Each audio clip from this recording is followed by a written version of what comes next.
You are listening to The Building Code, a podcast by Buildertrend where we talk all things technology and construction. Be sure to stick around to the end of the episode where you can find out how to be a part of the Building Code crew. Let's get it. Welcome again to another episode of The Building Code. You are tuned into our regional series looking back at 2020, specifically talking about COVID-19. I'm sure we're all tired of it, but it is a good time to reflect. And today we have on in our West region, Lott from Lott Homes. Welcome, Brett, to the podcast. Thank you. It's good to be with you. Very happy to have you here, and thank you for spending some time with us. We were just talking before we hit record that, Brett, you've been with Buildertrend for 7 years, going on 8 years here next April. And I want to thank you truly from the bottom of our hearts, the owners, the employees of this business. It's what keeps us in business, and we really appreciate it. So thank you very much. Yeah, you're welcome. It's been a great experience for us. That's great. Mutually beneficial. So obviously, Brett, we reached out to you because of your link with Buildertrend, because of your unique, profile in Washington State. We wanted to hear from you about what it was like to find out that this COVID situation is happening, to navigate the first few weeks, which was chaos for everybody. But then we want to hear about how have things changed. But first, I think it's always important for you to set the table of who is Lott Homes. Can you give us kind of a rundown of your profile? Okay, thanks. Well, we're coming up on our 30th anniversary that we've been in business, and my father was a contractor, my father-in-law was a contractor, and I vowed that I would never be a contractor. And my father-in-law in the late 80s kept pestering me about building some homes, and I finally relented. And from there, it started to be a really good experience for us building homes.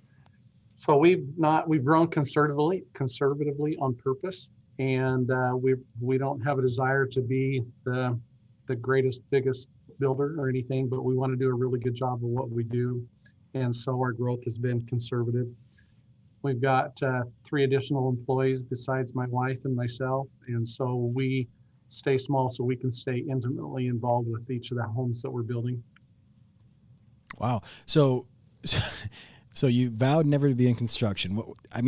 There are probably people listening to this who had the same experience you did, but for me, let me know why. Why growing up with a construction father and grandfather did you say no way for me? Well, for us, so in the Tri-Cities area, we have the Hanford project.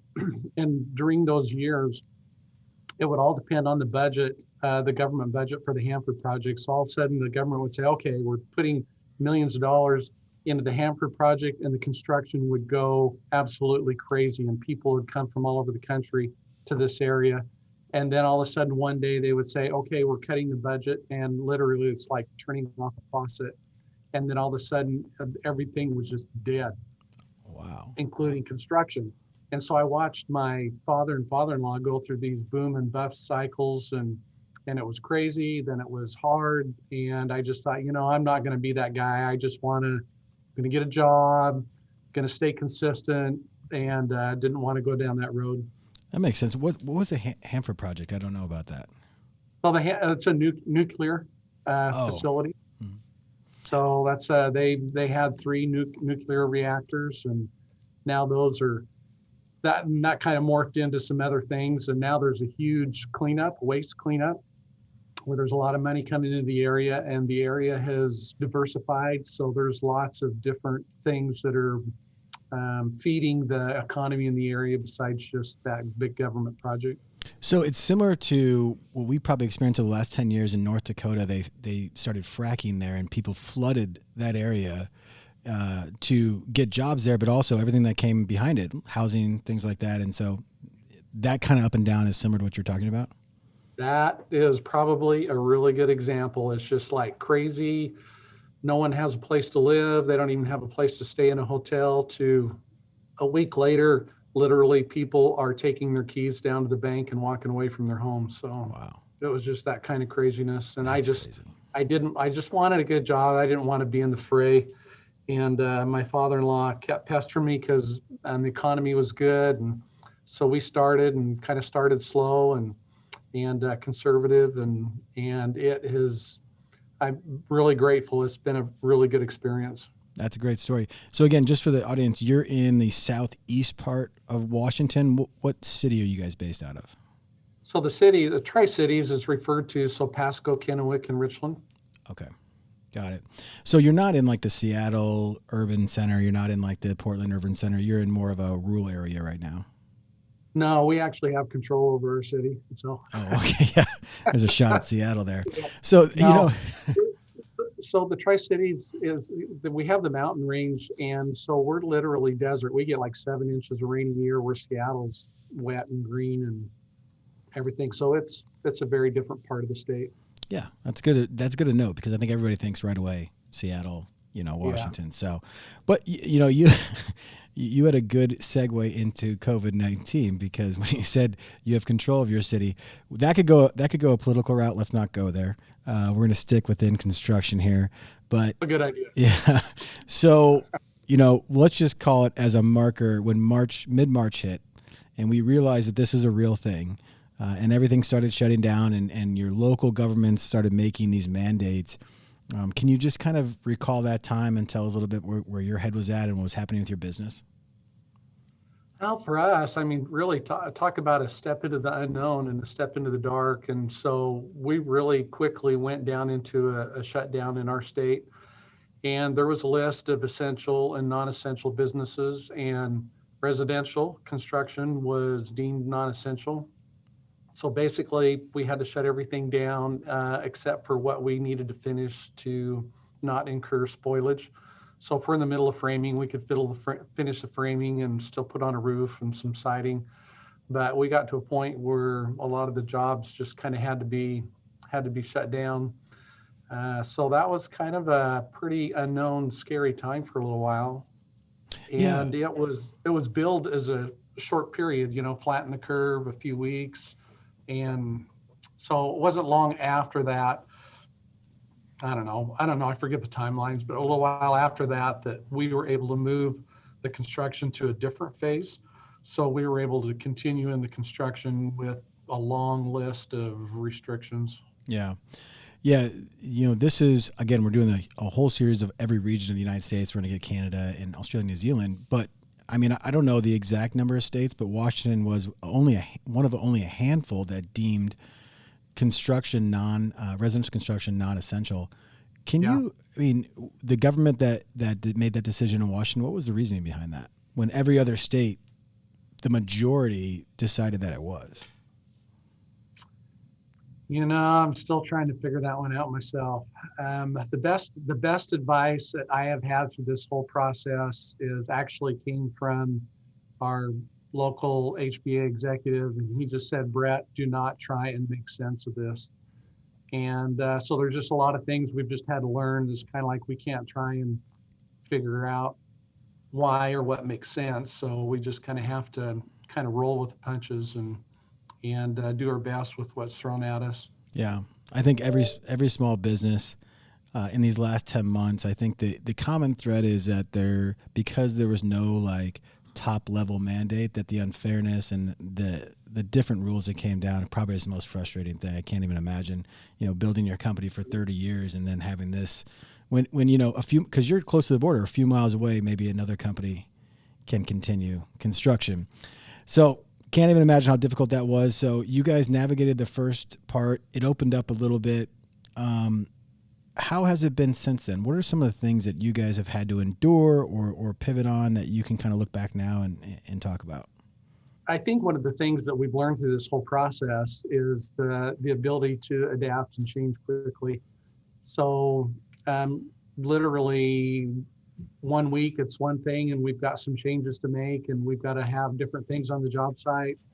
It could be a couple weeks later and something else is going to be a little bit different. So we've just really kind of had to roll with the punches and adjust to the changes that come, to be able to have everybody going and working and do everything. So it's, we're waiting on things this very next week that's going to change possibly what we do. So we just never know what that's going to be.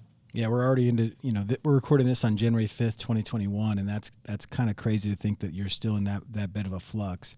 So I know you have a smaller team, you and your wife, and then 3 other employees. Yep. Do you feel like you had to adjust or systematize your internal communication because of this rapid change, or how did you guys navigate that internally to say, hey, this is how we're going to stay on the same page and move forward with these new regulations?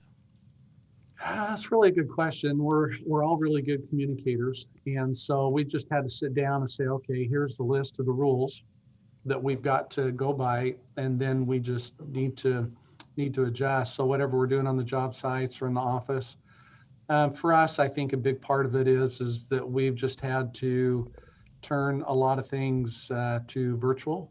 So anytime a client says, well, hey, we need to talk about something, it's going to be a virtual meeting. I will say one of the great pluses of Buildertrend is that it has allowed us to have a set schedule. So we line the jobs out on a schedule, and we are fanatical about keeping that schedule on Buildertrend accurate. So anytime a homeowner or subcontractor looks at that, they're going, okay, I believe that schedule because it's a real schedule. And so by doing that, we're able to keep the job sites specific to the subcontractor that needs to be there. So there's not all of a sudden 3 subs showing up one day and there's a whole bunch of people on the job site and we're not keeping our social distancing and stuff like that. So it allows the subcontractors to be into more control of their social distancing and following their rules for their company. Well, you brought up a great point. I mean, over the last 14 years, I've talked to our companies, and one of the things I've seen a mistake is that you set a schedule and then you don't keep it up to date, and so you deteriorate the subcontractor's confidence in that schedule. It's kind of like your reputation, right? You build it up, and if you screw it up once, you've lost it. I have to believe that confidence of the schedule is the same way.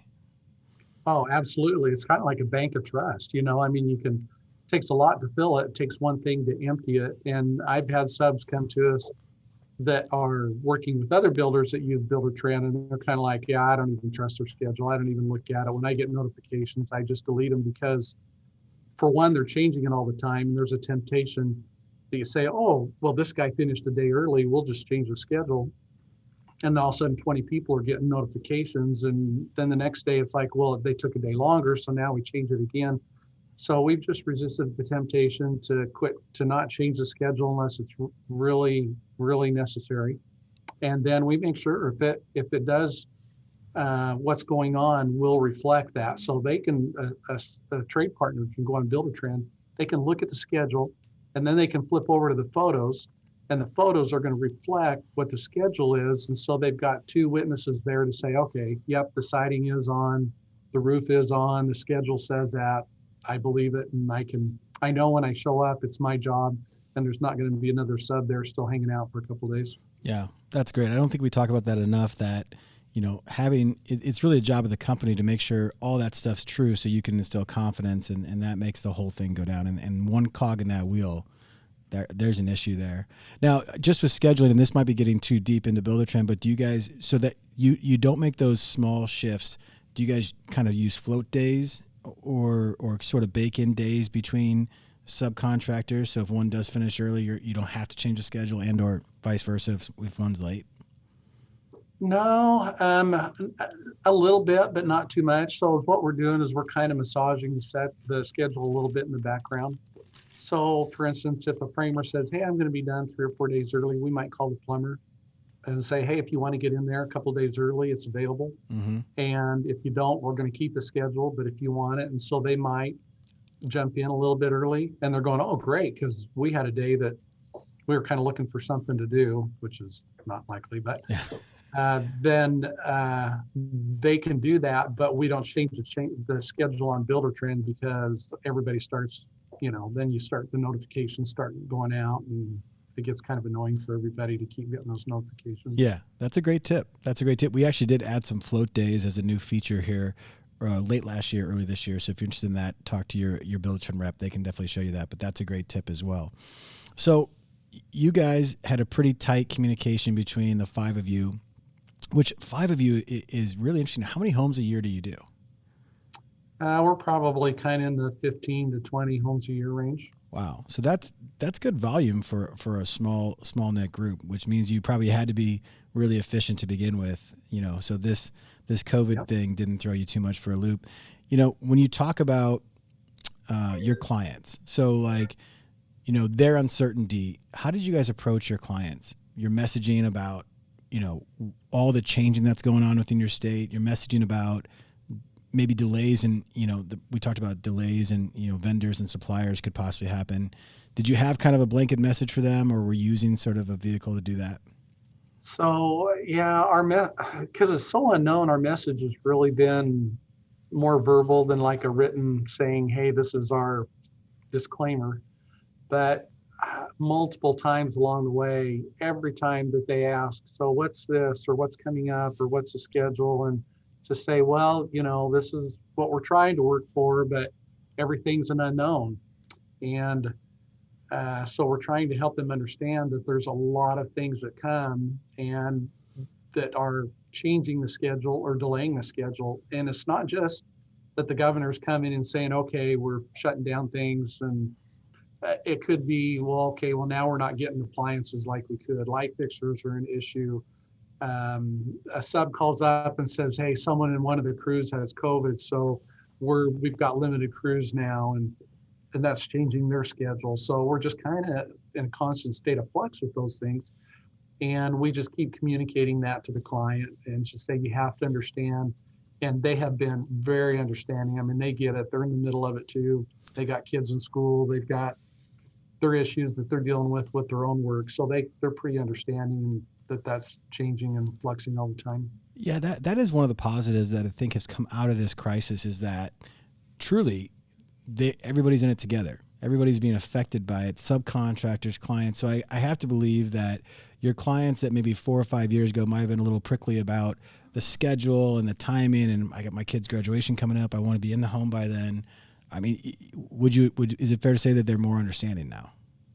Yeah, they are, absolutely. One of the nice things about Buildertrend is we have that schedule so they can see, and we don't let them see the whole schedule for the very purpose. If we let them see the whole schedule, what are they going to do? They're going to go to the last day, and in their mind is going to be burnt that last day. And when it comes and there's slippage in the schedule, they're going to go, so what happened?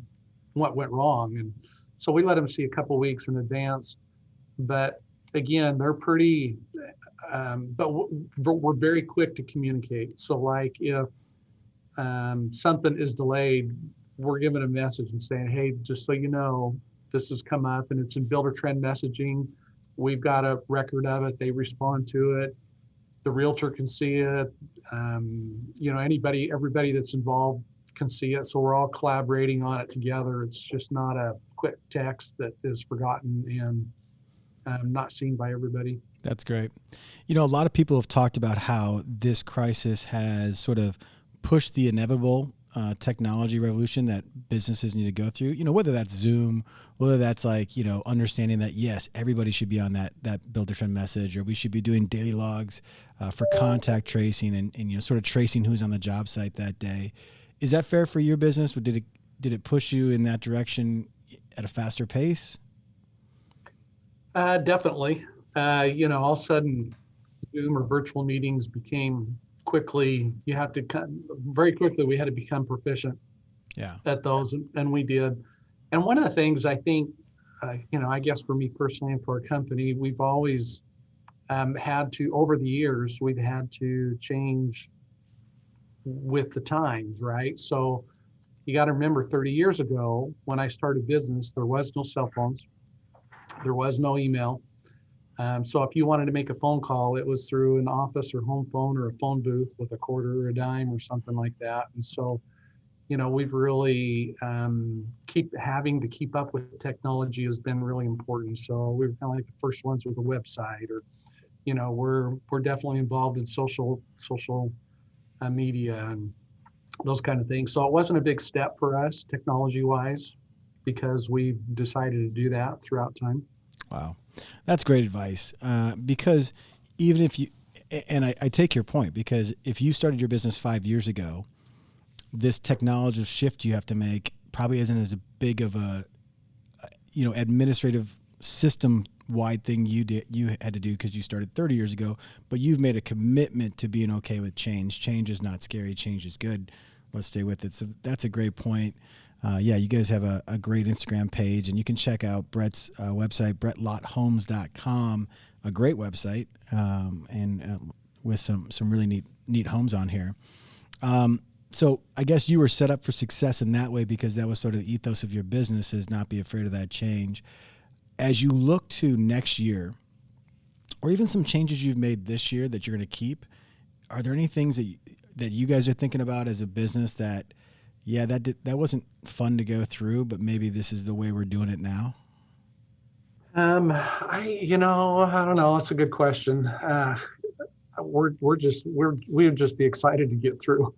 Right. I guess get on to something else. Right. Yeah, I know. I think it's pushed us definitely in the communication arena. We've really, that has just been key within our company, but with our clients and especially with our trade partners. And again, that's kind of where Buildertrend has played a key role. I can't even imagine. I mean, this is not an advertisement, right. But I can't a contractor in this day and age and era and time, especially with what's going on right now, how they're doing that without something like Buildertrend. Yeah. Well, that's obviously great to hear. And it's not an advertisement. So not that I'm not going to clip that and use that by all means, but I appreciate that. But I agree. It's true. If someone asked me in the last 30 years, if they said, so what's the most significant thing that has happened in your business? And that, I mean, when we're considering internet and cell phones and stuff like that, it would have to be Buildertrend because of what it's allowed us to do in the business and watch and monitor and communicate. And it's been excellent. Wow, that's awesome. All right. Well, episode's over. We'll end on that note. I'm just kidding. No, that's super, super generous of you to say. And that's, people talk about, what's your why as a business? That's our why. So that's really great to hear that's coming through for you. One thing that you had mentioned that I'm just thinking of now is that I think what COVID has pushed construction companies like you to do is communicate better, but almost educate. Like you have to educate the client about how one thing affects another thing with the supply chain. And if this doesn't come for 4 weeks, which is normally 2 weeks, that delays this other part. Is that fair to say as well? Because it's been highlighted how these chain of events can really affect everything. Yeah, absolutely. And they don't know. And it's not like they build a house every couple of years. I mean, there may be some of those clients out there, but this is maybe 1 or 2 times in their whole life they do this. They don't know. So I think our feeling is if you don't educate the clients and communicate with them and help them understand what's going on, somebody else will. And generally that they're going to find that online, they're going to search for it, and it's probably not going to be the information that you want them to have. So either you do it or someone else is going to do it. So it's important for us to do it. That's a great point. Either you do it and you educate them the way that you build, or they get the wrong information, and then there's some miscommunication between you and your client. So that's a great takeaway. It can be hard enough already. There's a lot of armchair contractors out there. Oh, yeah. Want to go online and check everything out and think that they might be able to manage the project better than you do because they found it online or something. So It's important to build that trust and to have that communication with them to help them understand how we do things, right? Because they're using us. It's just not what everybody else does. This is what we do, and they've chosen us for a reason, and they have some confidence in us. And so we need to just continue to build that trust so they can have that confidence in us. I love that. That's a great takeaway from everybody who's listening. Yeah, I call that the HGTV effect. Maybe it's not great for contractors. Consumers love it, but maybe it sets some unrealistic expectations for you builders out there. That's tough because, you look at any of those programs, most everything they talk about is negative. Well, look what this happened in this home. Look what, and so we're kind of dealing with that. And so they kind of approach it with everything they see as some bad contracting experience, and you got to watch them or else they're gonna do something that they shouldn't be doing. So yeah, that's by building. I think, when you build your brand and you are finding ways, you become the top of your market. So when people are out there looking and they're doing research or asking friends, you want them when they come, by the time you come to you, they already have a pretty good perception of what that is. I've met with people before and I say, well, let me tell you a little bit about my company. And they're going, yeah, no, I'm fine. We pretty much stalked you online, so we know everything about you. So we're just ready to go ahead and get started building. That's awesome. Yeah, social media is powerful for that, and your website. That's great. Maybe we should have a TV show that says America's Best Contractors and start highlighting all the good things that our clients do. There's a little. I'll put that in the idea file for you. There we go. All right, Brett. Well, I want to be conscious of your time. Thank you so much for joining us. I do want to give you the opportunity. Anything else you want to talk about your experience as it relates to COVID and sort of your company's experience and or what your outlook might be. I don't know. I would say probably we need to keep coming back and realizing that our employees and our trade partners are our greatest asset. And the people that work for us and the trade partners are an extension of not only the company, but of me personally. So our expectations are pretty high. And it's important for us to treat them that way. So as we're communicating with them, we're educating them on these things, that they're responding well and taking care of things like they should be, like we would want them to be. That's great. A renewed focus on your employees, a renewed focus on your subcontractor vendor relationships, and making sure they understand that they're an extension of you. That's a great takeaway, as well as just that creating your own profile online so people know who you are, and that education of the client. Tons of great stuff in this one. Thanks. Brett, thank you so much for joining us. Thank you for your kind words about Buildertrend and being a loyal client for this many years. We're really glad to hear that, all things considered, you guys are still in there and fighting. Let's hope for you and the Washington State, all contractors there, that we can get some normalcy there soon. And, we wish you obviously the best in 2021. Thank you. We appreciate that. We're looking forward to some more normalcy too. All right. Well, we're hoping for that as well. Thank you. And we'll check in down the line.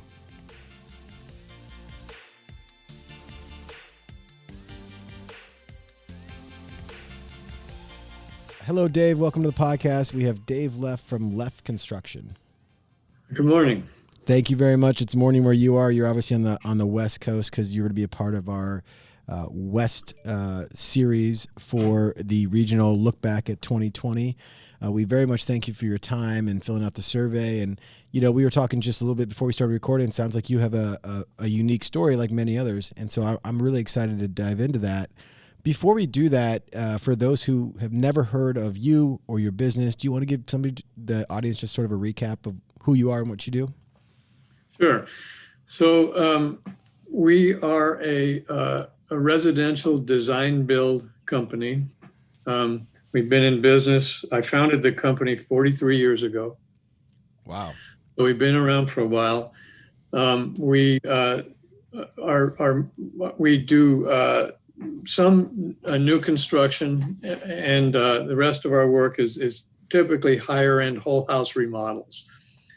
We're up in wine country in California, just north of San Francisco, and it's an area where there's quite a few expensive homes and a destination for people to move to, and so there's a market for us for high end remodeling. The other big thing about us is we are now an employee-owned company.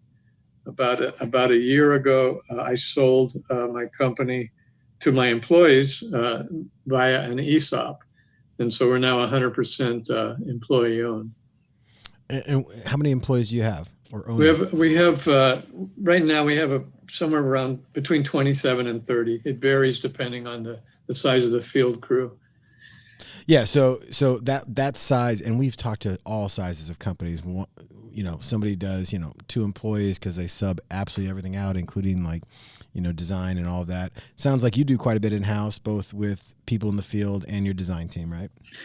Yeah, we have a design staff consisting of 3 architects and 2 interior designers. Mm-hmm. We don't do any competitive bidding. All of our work is negotiated design build work. Okay. So let's dive into last year, because you brought up a couple of interesting things. So you were working obviously on this ESOP, giving over the ownership of your company to your employees. That's essentially an exit for you. It's a way a business owner exits their business, correct?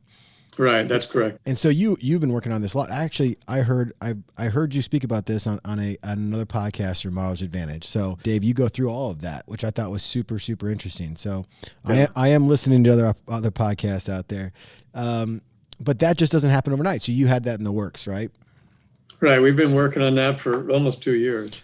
Took Okay. about long to get it going. And of course, the COVID really slowed things down. Yeah, that's what I was going to ask. So did you get that announced and launched pre-March 2020, or did it have to happen afterwards? No, it happened in the middle of last year. Oh, wow. So just add some more stress onto it. So let's talk about last year, because I think you're going to have a different story than many have heard on this podcast. And just to recap, mainly what we've talked to so far are companies across all over the United States and Canada. We're also going to go down to Australia, New Zealand. So far, everybody we spoke to had almost a record 2020. After the pandemic hit in March 2020, obviously there was a month or two of just sort of unknown and a little stop of everything. But after that, almost everyone we talked to had a record year. Not the case for you. No, that's partially because California shut down earlier than most states, and we had a very, very strict protocol that we had to follow, and very restrictive requirements. So the result for us is that we were pretty much dead in the water for the second quarter, March through June. Mm-hmm. And it was really just, we basically had to just stop. We weren't working anywhere. We were not allowed to work in occupied homes. We had to follow a very strict protocol on job sites that made it difficult, if not impossible, to work on some projects. And people were just reluctant to do anything. So our design died. All of our design staff weren't working. Our field staff were off work. I mean, the PPP program helped us out a lot with that. And it was really not until after Memorial Day that things started to turn around, but still we were not allowed to work in homes that were occupied. So that limited our work to either new homes or homes that, second homes or homes that people weren't living in. Mm-hmm.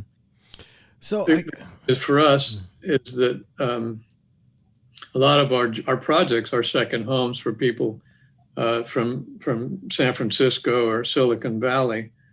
So there were a few projects we could work on, but it was the third quarter, things picked up again. But then we're really dependent on our design staff to be designing projects that we can then build. And since the designers weren't working in the second and the beginning of the third quarter, by the time the projects that we did have were finished, we didn't have a new set of projects to start in that fourth quarter. So the net result for us is that we were about 40% below our revenue projections and our prior year revenue. Wow. So how do you deal with that? I mean, let's just make a really simple question. How do you deal with that? Like, as a business owner, I have to imagine you have a ton of pressure to keep people employed, keep your team or the owners of your business now, running. I mean, what did you do? Well, the PPP program allowed us to keep paying people. Fortunately, we had cash reserves that allowed us to cover a lot of the months that we weren't working. We just dealt with a year where we weren't making, it was profitable, but just barely. Mm-hmm. And, but the good news is that, and we can talk about not the past, but the future, but the good news is that it is now picked up. So now we're experiencing what a lot of other companies across the country were experiencing of last year. That's because good. we are very busy now, and the projects have gotten bigger. Average job size has probably doubled from beginning of last year. What do you contribute that to? It is all about people moving into the area because they've learned that they can work from home, and they don't need to be in the city. They don't need to be in Silicon Valley. They don't need to be in LA. They can move up to a much more desirable place to live, buy a home. They sold a home where they're coming from. They have cash. They're buying homes, and they're remodeling them. And a lot of our projects are creating home offices inside homes, or building detached home offices. That's awesome. As part of a larger remodeling project. Yeah, I have a feeling we're gonna see a lot of that. The detached, like if you have a good size lot, it makes life, especially where you guys are at, just to walk outside in the morning, go to some sort of like a detached office, and that can still be your place, because it is hard to work in your home. That's right. It's hard to leave the work at the office. Yeah, exactly. So that's really interesting. So you're seeing in general, your city, Sebastopol, is that how you say that? That's right. Okay, and so that you're saying that's around Napa, or that is in Napa? Well, it's not in Napa's the adjacent county. Okay. We're in Sonoma County. Sonoma, okay. So both Napa and Sonoma are seeing this, what people talk about, this migration of these people moving to these areas, right? Yes. It's like a gold rush for you. It is. Yeah. It is. I mean, that's awesome. Because it's a silver lining, that's for sure. I mean, because you mentioned it, especially where you're from. If you're selling a home in LA, if you're selling a home in Southern California or even San Francisco, and you had that home for 5 or 10 years, you've made a lot of money, right? And so then you've got this bunch of money. You're going to go buy a property that's less of that, and then you get a bunch of cash reserves over it. Wow, it's good to be in construction where you're at. Yeah, that's awesome. Yeah. Well, that's really great to hear. And so looking to 2021, are you going to be having to add to your team, or do you feel like you guys can handle the volume, or what's that look like over the next year? We are currently in the process of adding to our design staff and our field staff. That's great. And everybody talks about a labor shortage in construction. I think we all feel that for like the tradesmen. Is that the same when it comes to design as well, or is that a little bit easier for you to find? Oh, yes, it is, definitely. I mean, it just means that we're going after people that are working somewhere else. Okay. We're recruiting, because there's no one, if you're not working now, there's a reason. Yeah, that's exactly right. So you're headhunting right now. Right. All right. Look, all those construction companies in and around you better watch out. Well, everyone's doing it too. Yeah. No, I understand. So you had mentioned you're in California, and at the outset of the pandemic, you had more restrictions than I would just say most. The majority of the United States out there, those are coming down from the governor. If you read the news, those things haven't let up all that much. Is that correct, or are you seeing a little bit more flexibility in what you're able to do in a construction job site? It hasn't let up too much, and the reason why we're having the good beginning to this year that we are is really because almost all our projects are unoccupied homes, and because it's still very difficult to work in a home where families are living, just because of the requirements for the job site protocol. And California is notoriously tough to begin with all of the red tape, environmental things that you have to go through. Do you find that you see a lot of that in Southern California? Do you find that the same sort of restrictions or sort of red tape where you're at? And we're just so used to it that it's right. I just can't believe when I go into other states and talk to other builders how easy it is to get things done in some other states. Yeah. And I was trying to stop myself a little bit because I didn't want to make it seem like I just said you have a gold rush going there, and so I didn't want a competition to go and you be afraid of that. But nobody's going to go. Nobody who's never built in California is going to go there and succeed. You're not going to move from Texas to California. Yeah, no. It's a whole different ball game you're playing there. Well, I think that it's really great to hear that this year is going to be good for you guys. I have to imagine that you guys have really doubled or tripled down on your virtual communication then, due to both the type of work you do, people moving in may not even be living there yet, second homes, but also, the pandemic and some of the restrictions we've had there.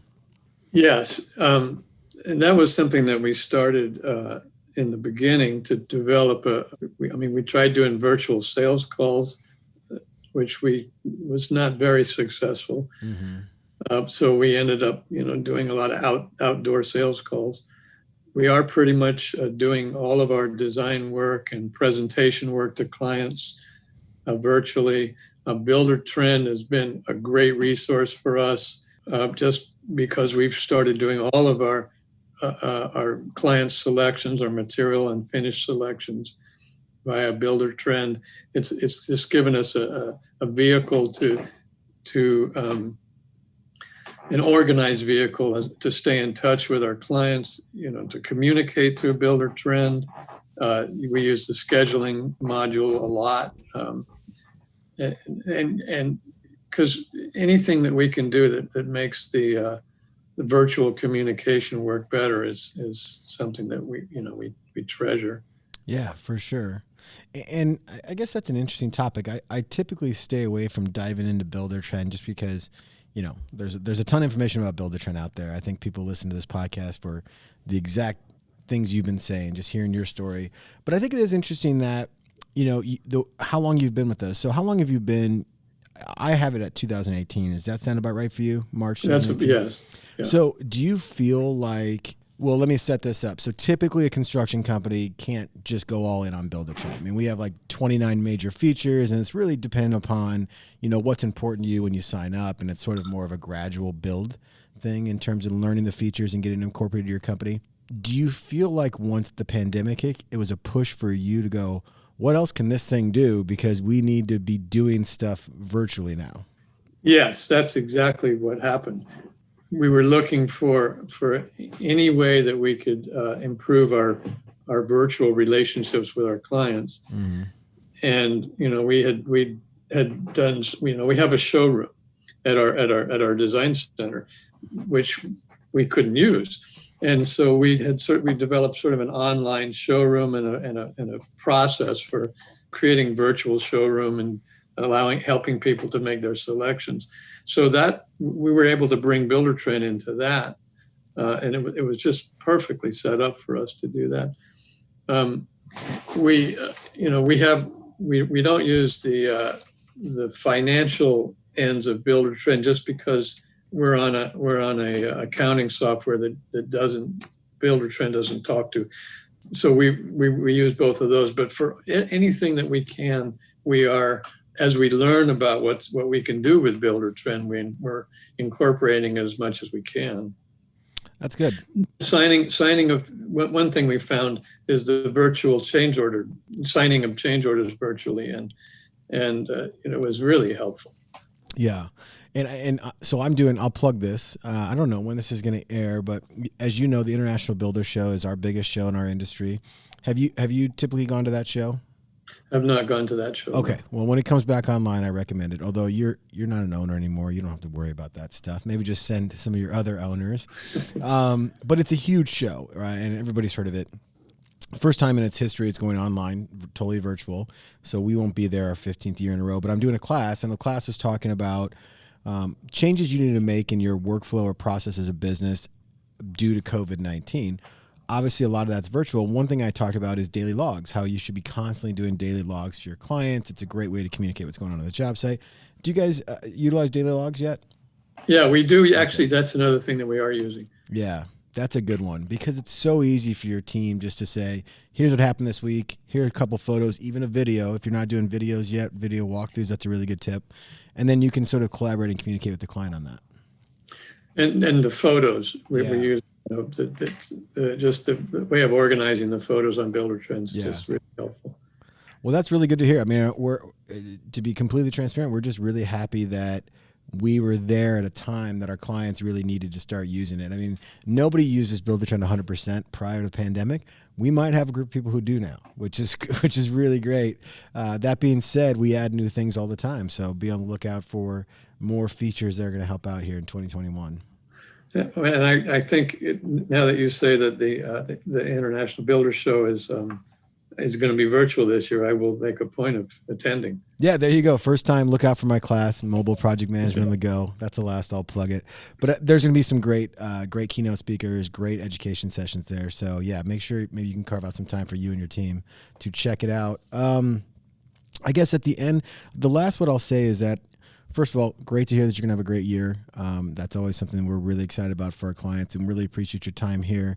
As you look back at how you survived this last year that was difficult, do you attribute a lot of that to being in business for 43 years and going through the 08, 09 and all the different ups and downs that you've seen in construction? What we really learned from COVID just reinforced something that I always talked about, and that is that cash is king. Yep. And that, we were fortunate. We've been around long enough. We built up, enough of a working capital that it allowed us to survive through the really tough times.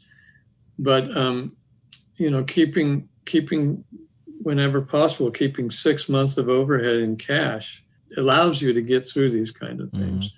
So, that's one of the lessons that I got out of COVID.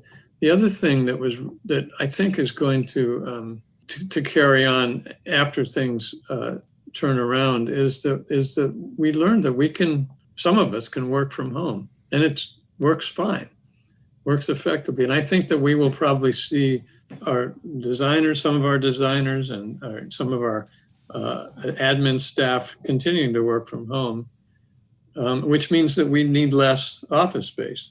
Yeah, so, that's a shared lesson that we learned at Buildertrend too. I mean, I don't know that we were hesitant to let people work from home, but it just wasn't necessary. And so when you're finally pushed to do that, and I'm sure you can maybe feel the same way, you go, oh, wow, they're just as productive, maybe in some cases more. And again, there are some benefits to the business of that. Right. The other big issue that came with COVID is how it interrupted the supply chain. Yeah. And created problems for subcontractors as well as our vendors. Mm-hmm.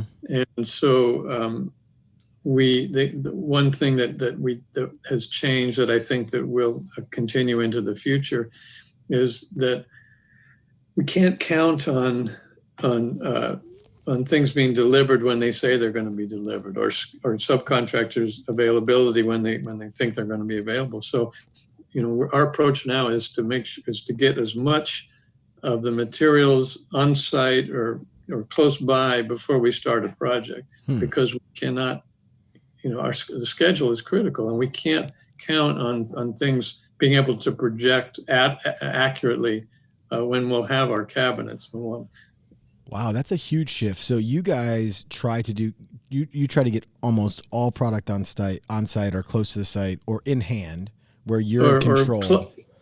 Right. If we have a absolutely firm confirmed delivery date, then we can work with that. But yeah, much more so than in the past, we would get things delivered into our facility or into the job site before we start. Okay, so that might delay the start of the project, but that'll ensure when you do start that project that you can be much more consistent when you're communicating with the client about, progress and when they're going to eventually be in. That's right. Yeah. That's a great tip. Take that away, listeners. If you can do that, order it all up front. You don't have to have a warehouse or anything, right? You're just, No, we would use the client's garage whenever possible, and we have a small storage area. I mean, we have a yard that we can store things in. Okay. That's a great takeaway. Great tip. Thanks, Dave. It's been really amazing to have you on the podcast. 43 years of experience is always good. We've already gotten a couple gems from you, so we definitely appreciate that. Obviously it looks like being in the business for this long, you were maybe not ready for it, but you were prepared for what last year threw at you. And a little tip for the young owners out there: do not buy that truck this year. Throw some money in savings. Get 6 months of working capital. That's right. That's a good takeaway. Yeah. Well, I appreciate it so much, Dave. I'm going to let you get back to your day. Thank you for joining us on this regional podcast series. If anybody wants to learn more about you and your business, I'm sure you have a website. Leffconstruction.com. And do you guys have any social media that you like to do? Instagram, Facebook? We do not. We have a full-time marketing person, and I don't know much about. I mean, I'm not aware of everything she's doing, but yeah, we have Facebook and Instagram and Awesome.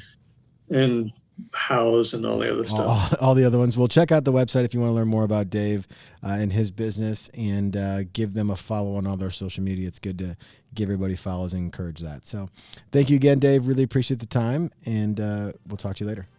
Well, great talking to you. Thank you. You bet. Thank you again for tuning in to this episode of The Building Code. Make sure you subscribe and like wherever you listen to podcasts. Also, head out to Facebook and join the Building Code crew. And finally, drop me a line at podcast@buildertrend.com. We want to hear from you, suggestions on guests or topics, anything. Thanks so much for joining, and appreciate you.